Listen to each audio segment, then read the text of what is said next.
Bueno, chicos, estamos en la clase grabada número 2. Saluden aquí por el Discord. Manden un emoticón. Un emoticón decente.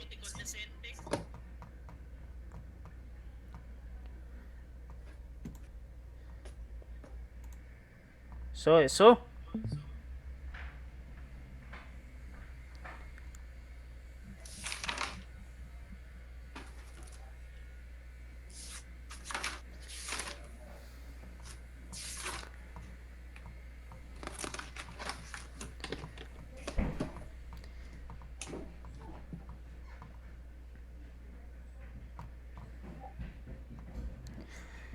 Eso, así me gusta. Chicos, ¿a qué horas es que salimos? A las 12, ¿verdad? A las 12:30. A las 12:30, ¿verdad? 12:30. Sí, sí, sí. Bueno. Bueno, la Edad Moderna, como ya lo hemos estado viendo, fue que empezó después de la caída de Constantinopla. Yo les había dicho que habían dos fechas posibles. Una es la de la invasión de Constantinopla, del puerto de Constantinopla, o la otra es la del descubrimiento de América por parte de Cristóbal Colón. Cualquiera de las dos fechas está correcta. Sin embargo, yo les había dicho que para mí, personalmente, la más importante era la de la invasión de Constantinopla, porque si no, no hubiera ocurrido lo de Cristóbal Colón. Bueno, resulta que en el siglo XV, o sea, en los años 1400, se va a dar un movimiento que se llama el Renacimiento. ¿Qué es el Renacimiento? El Renacimiento es un movimiento que marca como el renacer del ser humano. ¿Qué era lo que proponía el Renacimiento? Recuperar los ideales de la Edad Antigua desde una concepción más humana. Por ejemplo, aquí está este cuadro. Hay una separación entre el ser humano y Dios, por ejemplo, muy pequeña, pero que existe, ¿verdad? Y se va a ubicar especialmente en Europa. Acuérdense que las primeras ciudades que surgieron fueron en Italia, con Génova, con Pisa y con Venecia. Posteriormente salieron otras como Florencia, como Milán, como Roma. Y después se fue propagando a las diferentes ciudades de Europa, como Flandes, que lo habíamos visto más atrás.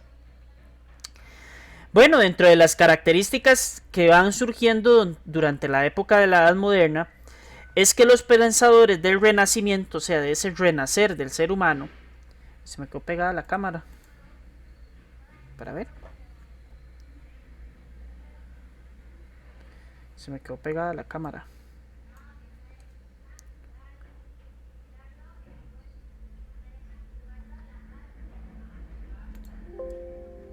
Conexión lost.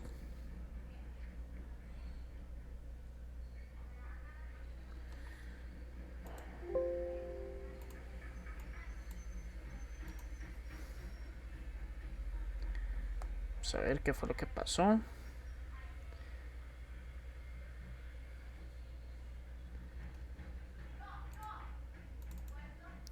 Se me quedó pegada la cámara. Sí, está pegada, pero es para ver. Yo creo que ya.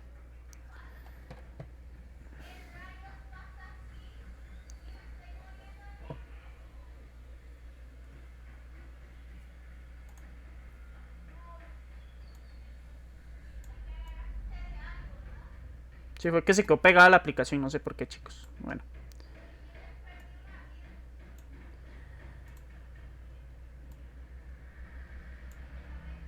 Seguimos.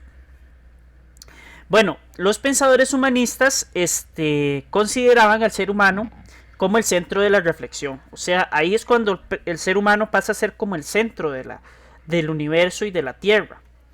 Y dejan un poquito más a Dios como una concepción más espiritual. Digamos como algo más parecido a lo que tenemos hoy en día. Por eso se llaman humanistas. ¿Por qué? Por eso se llaman renacer. Porque es un renacer del ser humano. O sea, se centra específicamente en el ser humano. Entonces, dice que el ser humano tiene un progreso indefinido generado por la humanidad misma y no tanto por Dios, sino por lo que depende de lo que el ser humano haga. Entonces es aquí como el famoso dicho que decimos de a Dios dando y con el mazo dando. Algo muy parecido. Después hay una clase social que yo les había dicho que iba a cobrar muchísima importancia en aquel tiempo, que son los burgueses. Los burgueses se encargaban del comercio principalmente, de alguno que otro oficio. Sin embargo, empiezan a tener una vida pues bastante refinada, con mucho dinero, y pues el dinero siempre va a generar pues poder. Entonces, ellos se van a basar en la antigüedad. ¿En cuál? En la antigüedad, en los griegos, en los romanos, para establecer las bases de lo que ellos consideran como una sociedad superior. Entonces, ellos buscan mucho el tema de la educación y empiezan a tener como un gusto más refinado de las cosas, como proyectarse más en este sentido. Dentro de las primeras características, o de las principales características, perdón, es la oposición a la mentalidad medieval, o sea, vivir enclaustrado, encerrado, con ese temor a Dios, que nada se puede hacer, que el ser humano no es importante, y empieza a surgir otra vez esas ideas, esos valores clásicos que se habían acuñado en las sociedades romanas y griegas principalmente. Y surge un invento muy importante. Este señor que está acá es Johannes Gutenberg. Yo les había hablado de él en la última clase que tuvimos presencial. Johannes Gutenberg lo que va a inventar es una imprenta, que es esta que está acá. Entonces, ¿qué era lo que hacía la imprenta? Él construía las páginas del libro a mano y eso lo iba haciendo, digamos, bajaba esta prensa e imprimía el papel. Eso le va a permitir a Johannes Gutenberg y a la humanidad, pues posteriormente hacer libros con una mayor velocidad que antes. ¿Okay? Esa velocidad le va a permitir a la gente crear un nuevo sistema. El nuevo sistema se llama el individualismo, que es algo muy cercano a lo que hoy conocemos como un estado empresarial, que es encargarse de ellos mismos, que la riqueza se genera de ellos mismos, pero también empiezan a dibujarse cuadros de ellos mismos. Cuadros de ellos mismos, cómo era la vida de ellos mismos. Entonces empieza como ese sentido individual de pertenencia a sí mismo y se empieza a construir una identidad de la persona y de los diferentes oficios que había en aquel tiempo. Surgen dos doctrinas nuevas, una es el hedonismo, que destaca el sufrimiento del ser humano y busca como esa autosatisfacción y esa realización espiritual que necesita el ser humano. Por parte, Chelo, sálgase y se vuelve a conectar de la transmisión. Tal vez te funcione como le ha funcionado a los otros. Y el racionalismo, que valora pues la relación y que debe haber una conciliación entre la fe y la razón principalmente. La búsqueda de ese conocimiento va a profundizar muchísimo lo que es la crítica. Y está el antropocentrismo, que es el ser humano es el centro de la tierra y ya no es Dios. Entonces, el centro de la tierra y el centro del universo es lo que nos dice que el ser humano es la medida de todas las cosas. Eso es el antropocentrismo, o sea, muy centrado al ser humano. Dentro de los movimientos de la época también tenemos el naturalismo, o sea, representar al ser humano y la naturaleza donde se desarrolla, o sea, no inventar un paisaje, no inventar situaciones extremas, porque no era algo de lo que estaba pasando, sino que fuera algo natural, al igual que el realismo.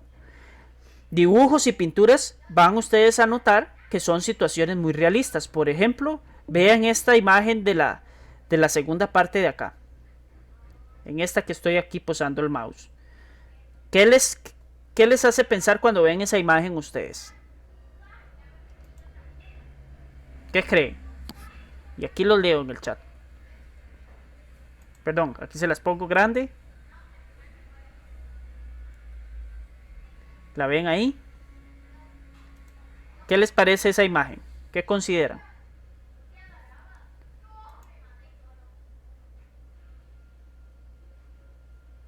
Chiquillos.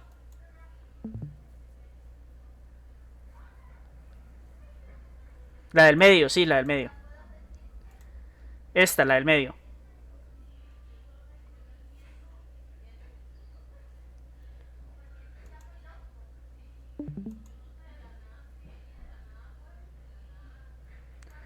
Como una discusión. Ujú.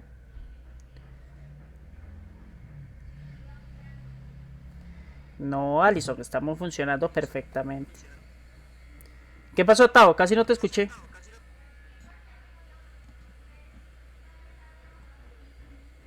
No, no están orando. Como una reunión. Sí.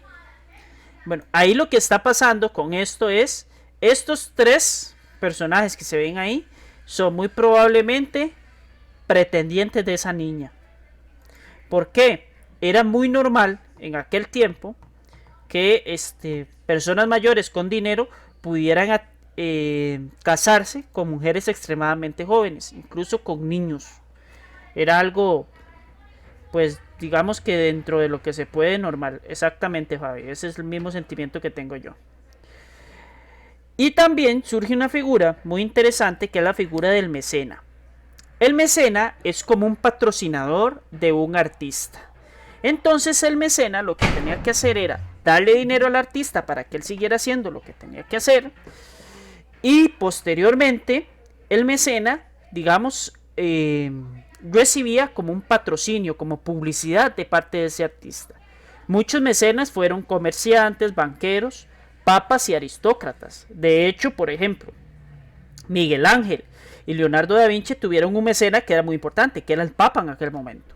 Entonces, estar representado por el mecena, que sea el Papa, pues era una cosa de que, bueno, usted era un artista muy, muy prominente en aquel tiempo. ¿Verdad? En cuanto al humanismo, pues como les decía ahora, era revalorizar al ser humano, que es un ser inteligente, que es un ser que tiene razón, que se comunica, que está muy por encima tal vez de la inteligencia de los otros seres vivos, pero que a veces pues uno cuestiona esa inteligencia, ¿verdad? Que tiene que estar libre de dogmas, de ataduras religiosas y sobre todo ataduras culturales. Bueno, y aquí empiezan los nombres. Uno de los primeros humanistas que van a existir es Dante Alighieri. Él va a escribir un libro que se llama La Divina Comedia. La Divina Comedia critica la sociedad de Florencia y hace un infierno. Y el infierno lo divide como en partes, como en niveles. Entonces lo que dice es que de acuerdo a los defectos que usted haya cometido, de acuerdo a los pecados que usted cometió, ese es el nivel de infierno que uno debe de tener, ¿verdad? Pero él hace como una crítica social a lo que está pasando en aquel tiempo y el nivel a los diferentes niveles del infierno, por así decirlo. Entonces es algo revelador, es algo nuevo, porque la gente no está acostumbrada a que se critique la iglesia, no estaba acostumbrada a que se cuestionara el poder de Dios y mucho menos las creencias. Pero él critica ese, sí, él era humanista, exactamente, Paniagua. Él era humanista. ¿Qué es lo que él hace crítica principalmente? De este tipo de cuestiones que nosotros creemos o damos por sentado y que nosotros no cuestionamos con el uso de la razón. En ninguna parte de la Biblia dice que el infierno está dividido en partes o que tiene 7 partes o que tiene 7 niveles y que de acuerdo al pecado que nosotros cometamos nos vamos a ir a una zona X o Y. ¿Verdad? Entonces, eso es lo que él critica, Dante Alighieri, en aquel tiempo. Y viene este señor, Francisco Petrarca, él va a escribir. ¿Qué pasó, Alison? No me sale el directo. Alison, no ha terminado. Alison del Jesús. A ver, concentrémonos, Alison. No, vea, sálgase del Discord completamente, Alison. Ciérrelo completamente y vuélvase a meter. Porque creo que te está fallando.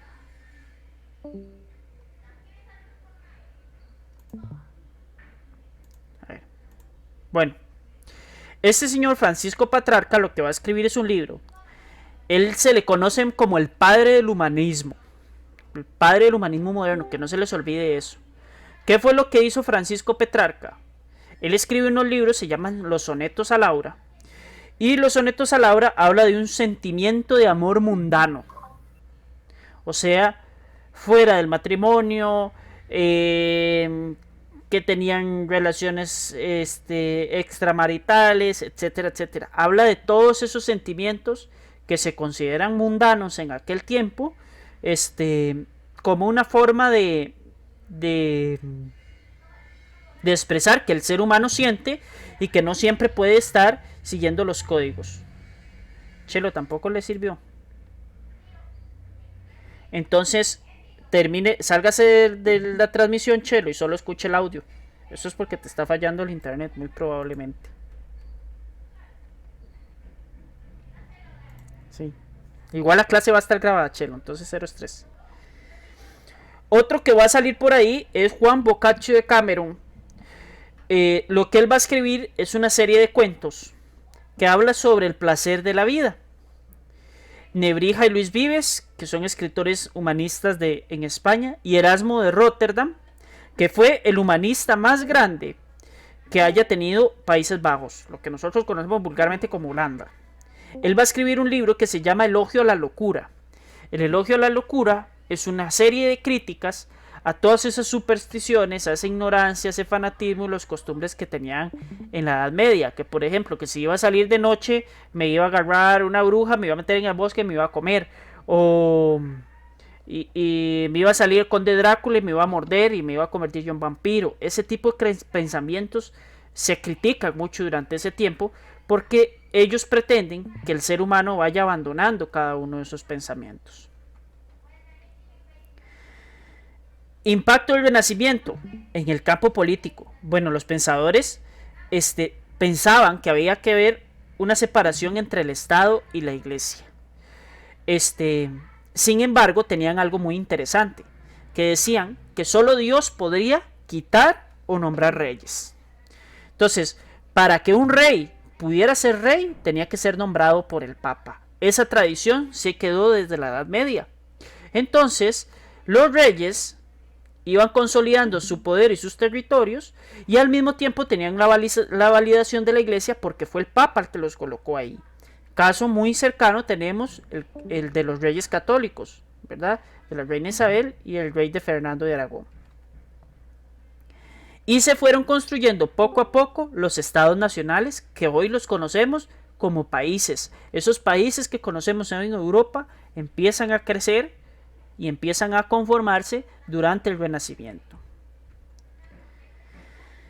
Después llega este señor, Nicolás Maquiavelo, y él escribe un libro, se llama El Príncipe. El Príncipe lo que nos dice es que el fin justifica los medios. O sea, no importa cuál sea el método que usted utilice para cumplir un objetivo, mientras lo cumpla. Eso es lo que me dice Maquiavelo en El Príncipe. Entonces, dice que no importa lo que tiene que hacer un gobernante. Lo importante de lo que tiene que hacer ese gobernante es triunfar. Y para triunfar no importa quién le tenga que pasar por encima, por ejemplo. Entonces es un pensamiento muy individual, muy centrado en el ser humano, pero que a la vez tiene un poco de tinte de egocéntrico, de egoísta, etcétera, etcétera. Dentro del mismo movimiento político surge el absolutismo. ¿Qué es el absolutismo? El poder total, el absoluto poder que tenía un rey sobre las demás personas, ¿verdad? Entonces solo ese individuo iba a tener poder, concentraba muchísimo poder y tomaba las decisiones de forma exclusiva. Es lo que hoy conocemos en tiempo contemporáneo como un dictador. Un dictador, pero validado por el poder de la Iglesia y el poder de Dios, ¿verdad? Porque el rey era nombrado por Dios, acuérdense de eso.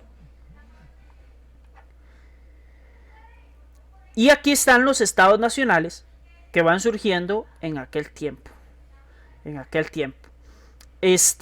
Los estados nacionales se van a caracterizar porque tenían un reino, un rey. Y ese rey representaba lo máximo de ese estado moderno. ¿Qué le pasó a Allison? ¿Sigue pegada? A ver. Allison.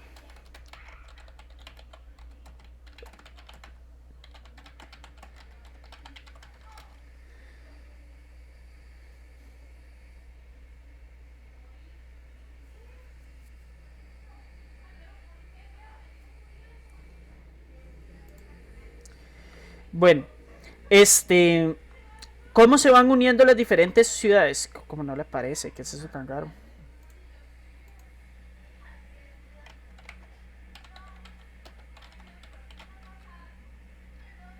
Alison, váyase para... No le sale arriba donde dice, en mi nombre no le sale algo que dice en vivo.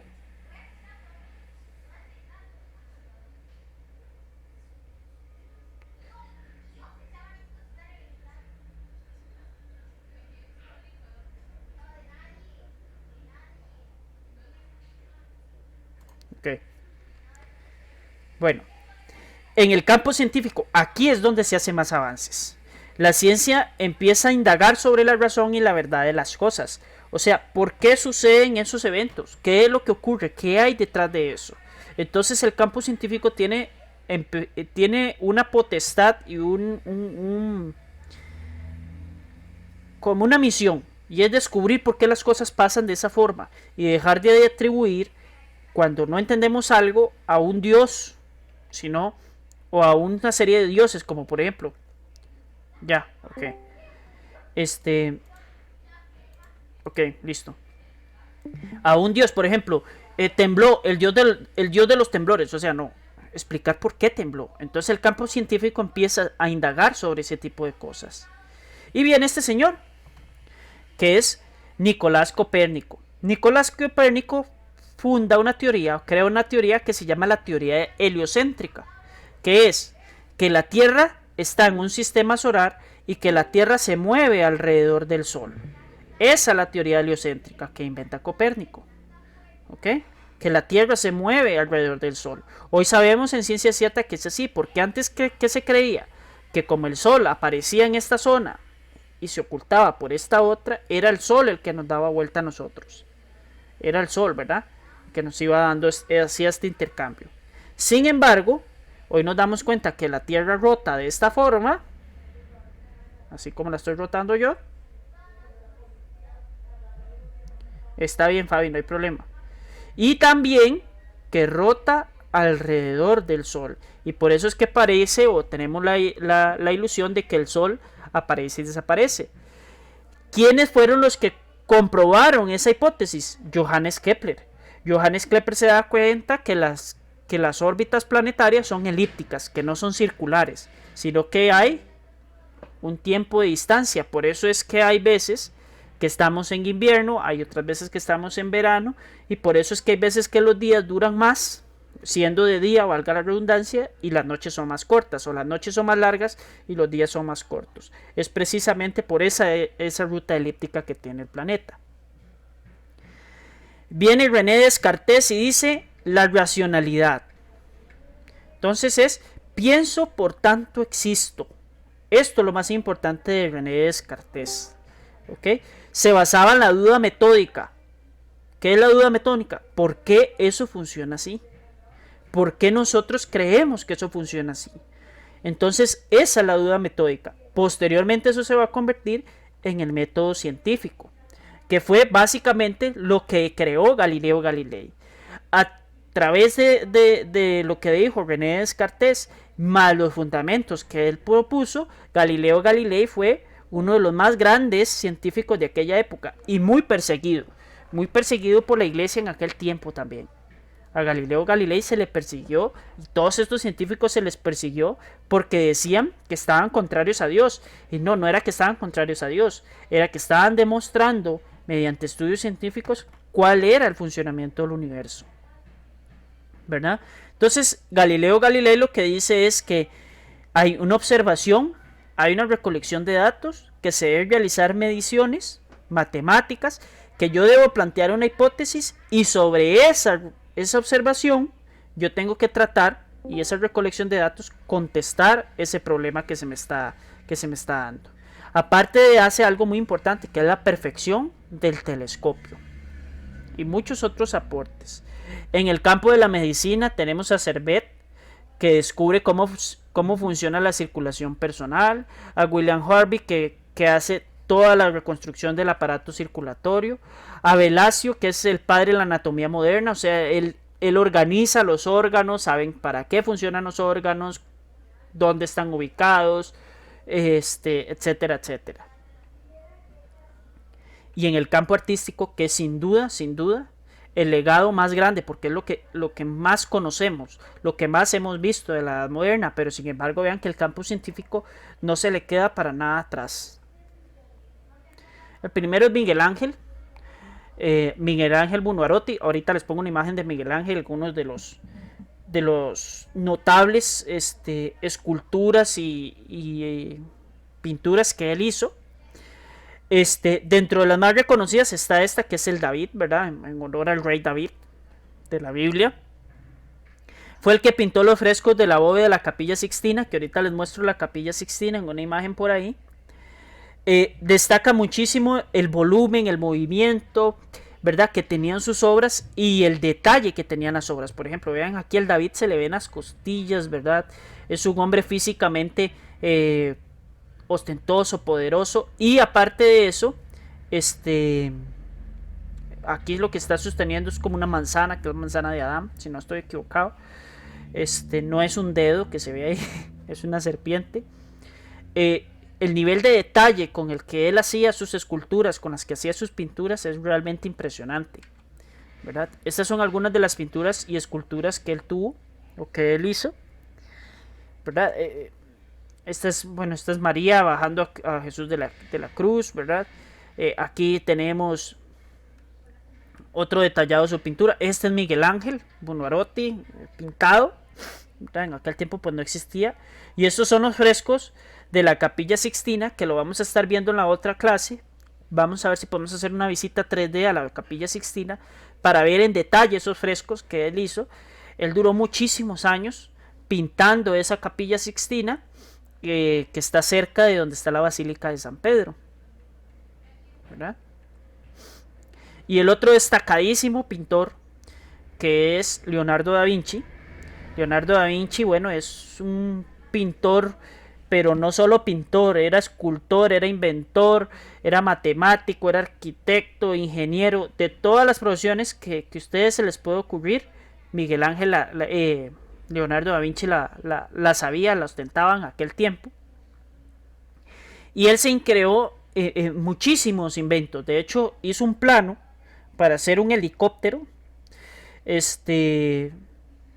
Y si hubieran armado ese helicóptero poniéndole un poquito más de conocimiento aerodinámico, de cómo funcionan las corrientes de aire y todo, y hubieran aplicado ese mismo plano, ese helicóptero hubiera volado, porque ya lo han probado y sí sirve, el helicóptero sí sirve. Inventó el tanque moderno. Lo que hicieron fue hacer como una coraza, ¿verdad? De madera, y así funcionaba el tanque. Su obra pictórica es muy escasa y por eso es tan codiciada y tan buscada. O sea, hay muy poquitos dibujos de Leonardo da Vinci.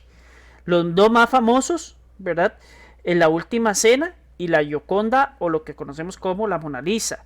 ¿Cuál es el detalle importantísimo de Leonardo da Vinci? El manejo que él tenía de la luz. Por ejemplo, la luz, aquí vean cómo maneja la parte central, el trabajo en luz, y cómo se va oscureciendo hacia cómo está hacia los costados, ¿verdad? Tenía un trabajo muy muy destacado. Este es el helicóptero que les estaba diciendo ahora, ¿verdad? Estos son dibujos. Muchos dicen que Leonardo con la Gioconda lo que hizo fue pintarse a él de mujer, y sí tiene rasgos muy muy similares a lo que se cree como era él, ¿verdad? La imagen de Cristo, ¿verdad? Es un trabajo pictórico de verdad muy muy fino el que hacía Leonardo, y era muy destacado. Aparte que tenía un misticismo muy extraño Leonardo detrás de lo que él dice, ¿verdad? Está el famoso Código da Vinci, que es un escrito de cómo él considera la descendencia de Jesús a partir de los hijos que tuvo con María Magdalena. Entonces él trata como de romper ese paradigma de si Jesús renació al tercer día y se fue para el cielo, sino que él dice que en efecto Jesús renació, pero tuvo una vida normal de ser humano con María Magdalena. Entonces son varias circunstancias. De hecho, él no dibuja al apóstol Juan. Si ustedes cuentan aquí en la Santa Cena, él no dibuja al apóstol Juan. Aquí hay 11 apóstolos, contémoslos: 1, 2, 3, 4, 5, 6, 7, 8, 9, 10 y 11. Y esta es María Magdalena. Entonces, él hace variantes, ¿verdad? En la Santa Cena, que original es esta. Hay Santas Cenas que este apóstol o esta persona que está aquí, si es cambiada por un hombre que es Juan. Sin embargo, pues la Santa Cena original sí es así. En el campo económico, las ciudades de Italia, en especial Florencia y Venecia, gozaban de mucha prosperidad económica, mucho llegaba ahí. Hay un aumento muy importante por la demanda de metales preciosos como el oro, como la plata. Todo eso se va a concebir como el sistema económico, como el crecimiento demográfico, como lo más importante, se va a basar en el oro y la plata. Y los reyes necesitan mucho oro y mucha plata para solventar los gastos del Estado y todo lo que significaba la guerra. Entonces el oro y la plata pasaron a ser metales preciosos y muy necesarios para el ser humano. Y ahí surge la filosofía económica de aquel tiempo, que es el mercantilismo, que es lo que decía que la riqueza del mundo era por la cantidad de oro y la cantidad de plata que tuvieran los diferentes países. Por eso España, cuando conquista América, se va a convertir en la primera potencia en aquel tiempo, en la Edad Moderna. Durante toda la Edad Moderna casi, España fue la primera potencia. ¿Por qué? Porque tenía mayor acumulación de metales. Estos son doblones españoles. Entonces, principios del mercantilismo. Principios del mercantilismo. Primero, que se estimula la producción de manufacturas, o sea, de trabajo elaborado. Que necesitaba un Estado muy fuerte y regulador. Que buscaba la balanza comercial favorable, o sea, que se exportara más de lo que se importara. Y acumular metales preciosos, eso era lo más importante. Entre más oro y más plata, más poder iba a tener. Avances científicos que permitieron esa exposición, después los vamos a ver más detallados, pero las carabelas, las brújulas, los astrolabios, las cartas de navegación, la pólvora, el espíritu aventurero de los navegantes va a generar un cambio significativo en lo cómo se veía el mundo en aquel tiempo, porque antes era como ese pequeño espacio, ese feudo, pasamos de ese feudo a tener continentes grandes como en China, como la India. Dígame, Alison. Continentes como América. Sí, la estoy grabando, Alison, de hecho. Sí, yo ahora la subo. ¿Verdad? Y ahí se viene lo que es la expansión comercial. Este tema lo vamos a detallar más cuando veamos expansión ultramarina europea. Tranquila, Alison. ¿Por qué se va a dar la expansión? Eso sí lo vamos a ver. Por el cierre de la ruta de la seda, la caída de Constantinopla, el deseo de explorar, de ver qué hay en el mundo y los nuevos mercados. ¿Verdad? Ya habíamos visto la ruta de la seda. Hay variantes en ese mercantilismo. Por ejemplo, España se atesoraba mucho lo que eran los lingotes de oro. El trozo metálico ese era lo más apreciado en España. En otra cosa, digamos, en otra forma de ver el sistema mercantil es Francia, que es una dinámica más de exportar, tratar de vender para que los países compren en oro sus productos y él tener oro. E Inglaterra, que lo que hizo fue hacer un intercambio comercial fuerte, una industria poderosa, y aparte de eso ellos tenían algo muy interesante, que era que financiaban a piratas y a bucaneros para que asaltaran buques españoles cargados de oro, para ellos así obtener oro para crear sus propias monedas. Eso lo hacían a escondidas. El campo religioso, dicen que la iglesia se debilitó, pero yo no creo que se haya debilitado tanto, pues que eran los que nombraban los reyes. Pero sí hubo como más libertad de espíritu en algunas cosas, y la iglesia sí tuvo un problema muy grande. Ok. La iglesia tuvo un problema muy grande, que empieza a perder el control de sus clérigos, porque la gente deja de ser, digamos, fiel a la iglesia y lo que busca es tener un puesto político. un puesto de poder. Entonces, hay problemas de corrupción en la iglesia. Todo esto fue hasta el Papa Juan Pablo II que pidió disculpas, por ejemplo, por el tema de la Santa Inquisición, que lo vamos a ver más adelante, que era un tribunal que te torturaba hasta que te convirtieras al catolicismo, o si no te terminaba matando. Mató muchísimos indígenas el tribunal de la Santa Inquisición. Está el pago de indulgencias, que lo vamos a ver más adelante, que era que yo pagaba para que expiara mis pecados, etcétera, etcétera. O sea, la iglesia se convirtió en un tema demasiado corrupto para poder controlarlo. Y por ahí sale la reforma protestante, que la vamos a ver ahorita. Chiquillos, ¿alguna duda hasta aquí? Mándenme en un alien si tienen alguna duda. Manden una sandía si todo está claro.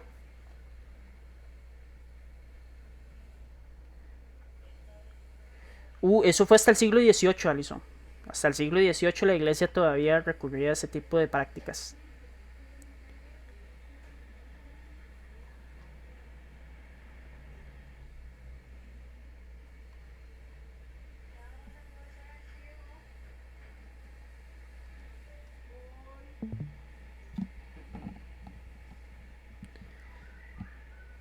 Listo. Chicos, ¿continúo con la clase grabada o quieren empezar a hacer práctica? ¿Qué prefieren?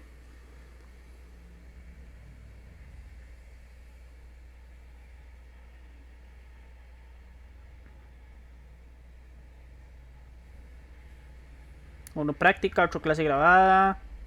Clase grabada, práctica 2 de práctica. 3 de práctica contra 4 de clase grabada. Sigan votando, chicos. Grabada. Grabada. Grabada. Clase grabada. Grabada, grabada. Grabada, grabada. ¿De qué forma los torturaban? Bueno, eso lo vamos a ver cuando veamos la conquista española. Por ejemplo, Andrea, a veces tomaban un barril de agua, te metían a vos en el barril, amarrado de pies, manos y cuello, y te dejaban caer una gota de agua sobre la frente. Esa gota de agua, bueno, usted se volvía loco, prácticamente loco, de sentir esa gota de agua constante, donde te caía, en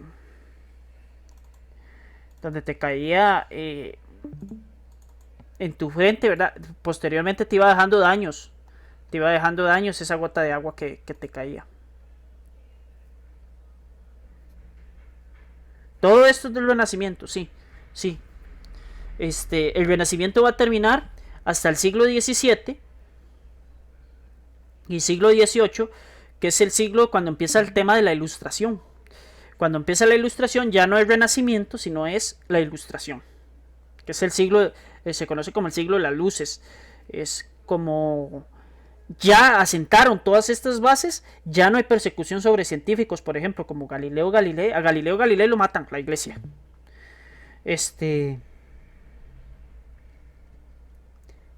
Nada podía hacer nada contra ellos. Sí, Dani, por ejemplo, nosotros tuvimos aquí muchísima resistencia. Dentro de esa resistencia está, por ejemplo, Pablo Presbere. ¿Verdad? Pablo Presbere se metió en las fincas de allá, se metió allá en las montañas a defenderse de la imposición que quería hacer la Iglesia Católica y los españoles sobre ellos, sobre las creencias que ellos tenían. Y dicen, porque yo tengo que aceptar otra fe que yo no creo en esa fe. Sí hubo resistencia, pero nadie se puede resistir al poder del imperio al final de cuentas, ¿verdad? Sí.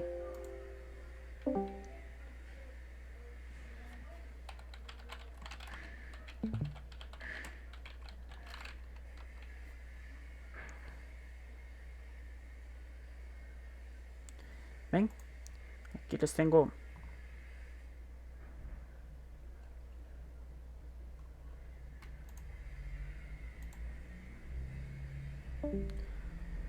Vamos a ver, es que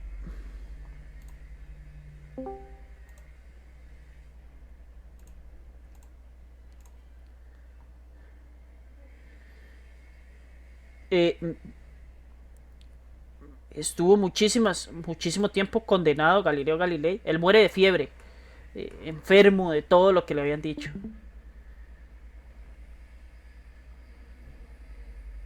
Sí, sí, entre esto y la Inquisición, no sé, entre la Inquisición, perdón, y las cruzadas que nosotros vimos, no sé cuánta gente habrán matado en el nombre de Dios, pero no, terrible, terrible, ¿verdad?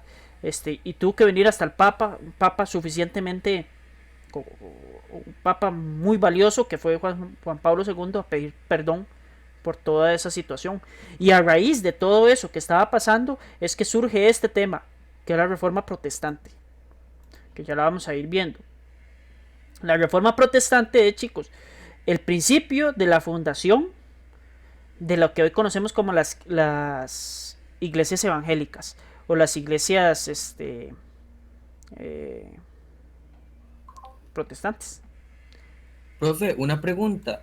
¿Sí? Todo eso es de, me imagino que de la iglesia de Occidente y la de Oriente, ¿cómo estaba, digamos? ¿Era lo mismo? La de Oriente se convirtió posteriormente en la iglesia ortodoxa. La iglesia ortodoxa se mantuvo igual que siempre. Lo que pasa es que Ah, no es tanta la gente que sigue la iglesia ortodoxa como sí la iglesia católica. Dicen que son en- 1.200 millones de católicos los que hay en el mundo, la religión más extendida del planeta. entonces no era tan corrupta, digamos, la iglesia ortodoxa. No, no, no, para nada. Para nada. Ni la anglicana, que después vamos a ver la anglicana. La anglicana es porque un rey se divorció en Inglaterra y él se quería volver a casar por la iglesia. Y la iglesia le dijo que no. Entonces el rey dijo, no me quieren casar atrás por la iglesia. Me caso, me caso por medio de la iglesia anglicana. Anglicana. Anglicana. O sea, la iglesia católica le dijo al rey, no se puede casar porque usted se divorció. Y el rey quería casarse por la iglesia. Entonces él fundó una iglesia nueva que se llama la iglesia anglicana, que es igual a la católica, pero no dependiente del poder del papa. Entonces se casó por la iglesia anglicana.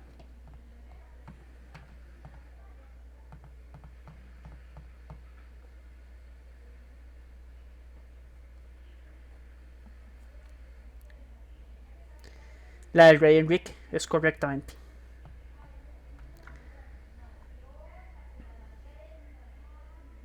Y hoy en día sigue, sí. Tuvo 6 esposas, sí. Aguilar, él quería casarse. Él lo que quería era casarse. Y eso en los preceptos de la iglesia católica, pues no se puede.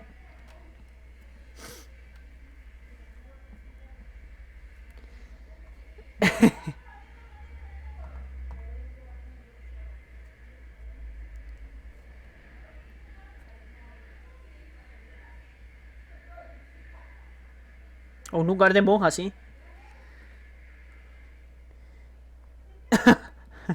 No, no, no, para nada, para nada.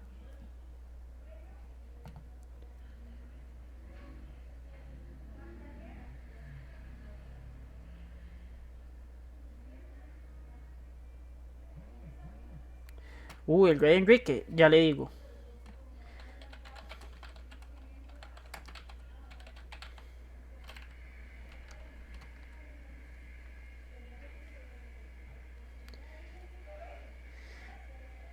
Tuvo Pucha.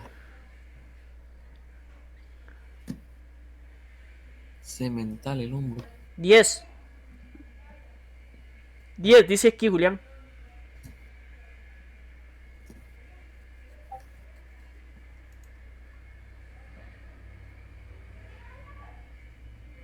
Él fundó, de hecho, él fundó, chicos. Él fundó la dinastía de los Tudor. Los Tudor todavía, o sea, la reina Isabel todavía es Tudor.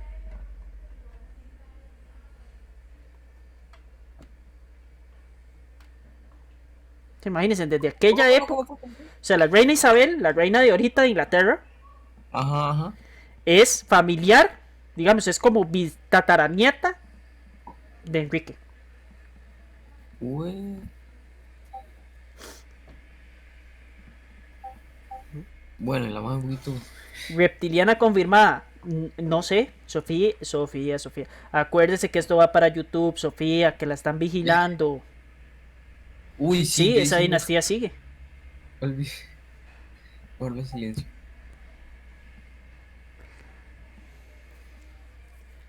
Estamos siendo vigilados todos, Aguilar. Todos. Tudor es como un apellido.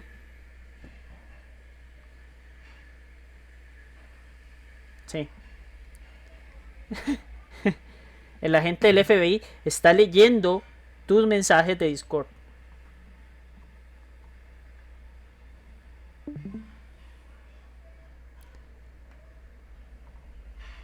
Ahorita se cae Discord o no me deja subir el video a YouTube.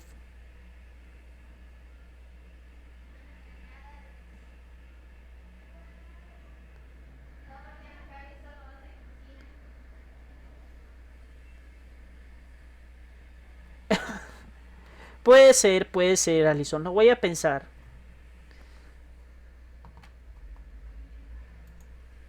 Bueno, seguimos con la reforma protestante.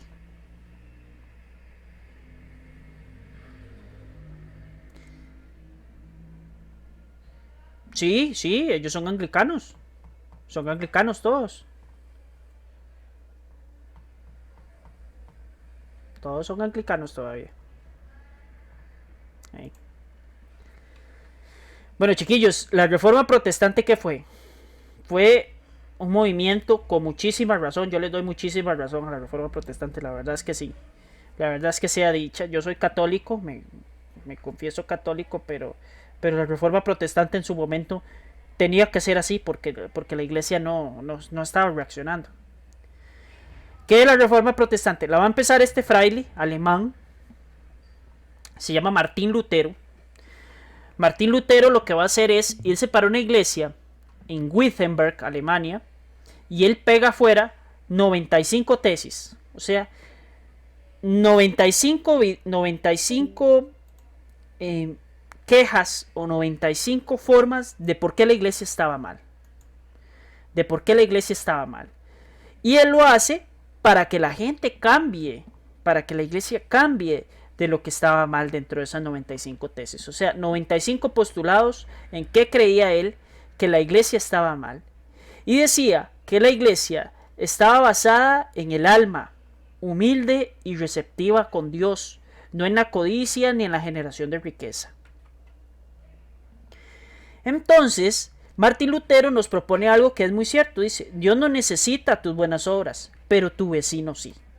Y eso es algo muy cierto. ¿Qué va a necesitar Dios? Un ser omnipotente, omnisciente y omnipresente de nuestras buenas obras. El que lo ocupa es el vecino, el amigo, el hermano, el familiar. Eso es cierto lo que decía Martín Lutero en aquel tiempo. Él era católico. Acuérdense que es un monje. La iglesia tenía varios problemas. Esta diapositiva tengo que arreglar antes de subírselas. Tenía varios ejemplos. Por ejemplo, vendía cargos eclesiásticos. Entonces, si yo quería ser obispo, pagaba una cierta cantidad de dinero para que mi hijo fuera obispo. Entonces, no pasaba ningún proceso. Ese es el problema que estaba teniendo la iglesia en aquel tiempo. Se vuelve demasiado corrupta. Y principalmente fue en España donde sucedió este tipo de cosas, porque el Papa le dijo a los españoles: yo no me puedo hacer cargo de todo el continente americano, no me puedo hacer cargo de todas las iglesias, de todas las arquidiócesis, necesito que ustedes se hagan cargo. Entonces, donde le da el cargo a los reyes no les importa. Entonces, empieza a entrar gente a la iglesia que ni siquiera había pasado ni por un año de seminario. Y entonces, eso va a generar que haya gente muy corrupta dentro de la iglesia, que lo que les interesaba era la plata y no hacer una enseñanza de la doctrina, o que se salvaran las almas, muchísimo menos. Se da venta, la famosa venta de indulgencias, que aunque duele decir esto, chicos, las indulgencias era que yo pagaba cierta cantidad de dinero para que me expiaran mis pecados. O sea, yo no me iba a confesar. Entonces, por ejemplo, yo me robé algo, y ese algo que me robé, yo iba, pagaba, no sé, 10,000 colones, o lo que me costó el producto que me robé, y ya me perdonaban. Se lo pagaba un sacerdote. Ese es el pago de indulgencias. Con ese pago de indulgencias, lastimosamente, se construyó lo que hoy es la Basílica de San Pedro. Con esa plata. Entonces Martín Lutero estaba furioso por esas cosas. Él decía, ¿cómo puede ser que hemos caído tanto en esto? Entonces él presenta una carta que se va a llamar la Reforma Protestante, y es crear una nueva forma de ver la fe, y ahí es donde crece pues la famosa iglesia evangélica. Sin embargo, yo creo que hoy en día más bien se invirtieron los papeles, porque hay muchas iglesias protestantes que lo que están haciendo es facturar, generar dinero, ¿verdad? Eso no puede ser, pero bueno. Nunca debe estar por encima Dios, el dinero por encima de Dios, perdón. Nunca tiene que ser así, pero pasó. Y bueno, se ha pedido perdón por esto, y miles de disculpas por esto, pero seguimos con temas de corrupción dentro de las diferentes iglesias de diferentes credos, pero eso no lo vamos a poder arreglar nosotros. En Roma se burlaba de la buena fe de las personas. Entonces Martín Lutero decía, ¿cómo es que la iglesia que está dedicada a las personas, que está dedicada a la fe, al crecimiento espiritual, haga este tipo de cosas, ¿verdad? Entonces las indulgencias, el perdón de los pecados para su salvación y el ingreso al paraíso se hacía con dinero. Nosotros sabemos que eso no es así, que es mediante el perdón, la confesión de los pecados y el perdón y la absolución de Dios, ¿verdad? Y así se construyó la Basílica de San Pedro, pero bueno, ya eso es otro tema, ¿verdad? Esta es la Basílica de San Pedro, chicos, ¿verdad? Que es donde habita el Papa hoy en día y lo que conocemos como la Ciudad del Vaticano, que es básicamente este cuadrante que está alrededor. Es el país más pequeño del mundo, pero uno de los más poderosos. Es por este tiempo que la iglesia quiere muchísimo dinero. Muchísimo dinero. Tienen unas obras de arte, tienen un montón de cosas que son invaluables. Y hasta cierto punto hay gente que dice, ¿por qué no venden todo eso? Y lo hacen y dan todo ese dinero a los pobres. Y hay algo que dijo un cardenal un día de estos y dijo, sí, pero nosotros vendemos todo, la iglesia se queda sin fondos y sin recursos, se lo damos a los pobres y esos pobres van a seguir siendo más pobres.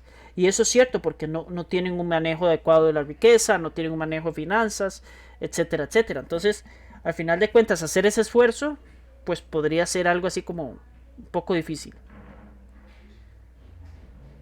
Sí, exacto, exactamente. Y aquí están enterrados la mayoría de los papas, incluyendo Juan Pablo II, ¿verdad? Entonces la gente se apoyaba, estos corruptos metidos en la iglesia, porque no son representantes de la iglesia en sí, para mí, empiezan a crear una malintención, un mal comportamiento. Entonces la iglesia empieza en este proceso de, pucha, ¿qué hacemos nosotros para arreglar todo este proceso de corrupción que hay dentro de la iglesia? Y que Martín Lutero tiene razón de haberse separado de nosotros. Y con Martín Lutero se fueron un montón de fieles, pero millones de fieles que apoyaban las tesis de Martín Lutero, ¿verdad? Entonces ellos empiezan a hacer estudios religiosos, empiezan a buscar quiénes son de verdad las personas que de verdad están integradas a la fe, y la población, con la invención de la imprenta de Johannes Gutenberg, tiene acceso a la Biblia, tiene acceso a libros religiosos en donde se explica todas estas situaciones. Uno de esos son los libros y los escritos que tenía Santa Teresa. Por ejemplo, Santa Teresa estaba en contra de todo esto, totalmente en contra de todo esto, ¿verdad? Entonces la gente empieza a interpretar una doctrina cristiana que es más cercana a la que tenemos hoy en día, ¿verdad? ¿Por qué se hizo la Reforma Protestante? Por la usura de la iglesia, ¿verdad? Por ejemplo, llegaban y le decían a la gente, habían monjes o clérigos que llegaban y decían, sí, vea, con este lapicero que está aquí, fue con el que Dios escribió los mandamientos. Y eso cobraban cualquier cantidad de plata y la gente, ¿verdad? Se iba y compraba el lapicero con el que Dios escribió los mandamientos. O sea, situaciones que son absurdas hoy en día, pero que en aquel tiempo pasaba, ¿verdad? Entonces ese tipo de cosas pues había que corregirlas. El fortalecimiento de los reyes apoyan muchísimo eso. ¿Por qué? Porque acuérdense que es la iglesia la que nombra al rey. Entonces los asuntos internos, cuando se los entregan a los reyes, la iglesia pierde control porque ya a la gente no le interesa ser clérigo porque de verdad tiene una fe desarrollada, sino porque Le genera poder porque le genera riqueza, pues porque van a vivir bien. Posteriormente, ¿qué hace la iglesia?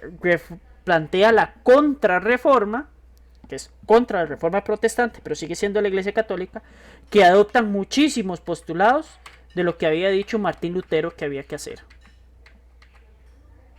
Y poco a poco van corrigiendo, hasta que logran pues alcanzar sus objetivos.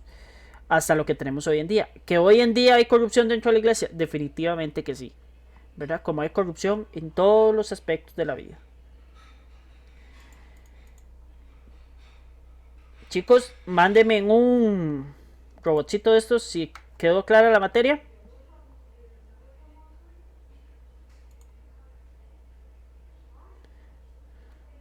Y Paniagua.